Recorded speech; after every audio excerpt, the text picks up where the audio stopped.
Hello, there are a number of things going on today. Most of them involve Mr. Putin and speculation about Mr. Putin's health. One which doesn't quite is the threat that if the Russian spokesperson's Maria Zakharova is censored on YouTube or is not given access to YouTube, then Russia will in fact throw out all Western reporters. I think that's a little bit unlikely because Russia needs the Western reporters to be able to put out its own propaganda. It's really important that when you're listening to YouTube videos about Russia, if somebody is starting the YouTube video and talking about the military exercise, then they are Russian propagandists. There is no question about it. This is a war, and it's a particularly aggressive and egregious war. There is no justification for it at all.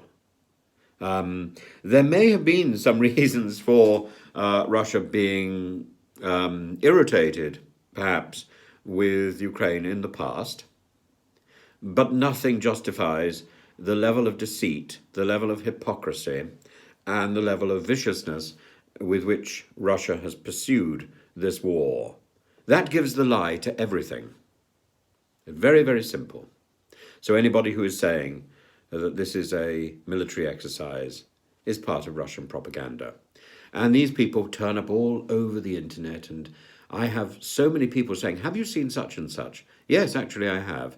And I purposefully avoid mentioning it because I don't particularly want to give these people more airtime than they've already seized. Otherwise, is Putin dying? Yeah, probably. Has he got cancer? Well, actually, there are pretty reliable reports that he has had cancer in the past, and cancer, unfortunately, has a habit of returning.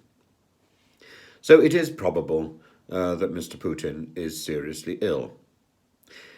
Has he invaded Ukraine because he is going to take down the world with him when he goes? No, I think that is the fantasy of a James Bond villain. That is not part of Mr. Putin's plan. I suspect Mr. Putin simply wanted to speed up his agenda because he thought maybe time was running out.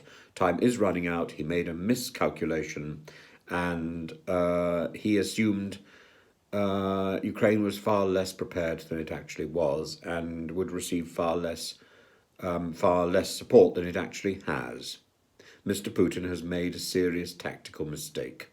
It's not his first, but it is probably going to be his last tactical mistake.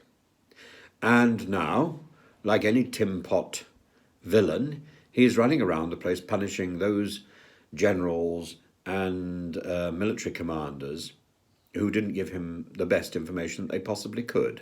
Why not? Because they're all terrified of him, because he's centralized so much that he is the only person who can say yes and no to any plan. That is not a way to run an organization or a country.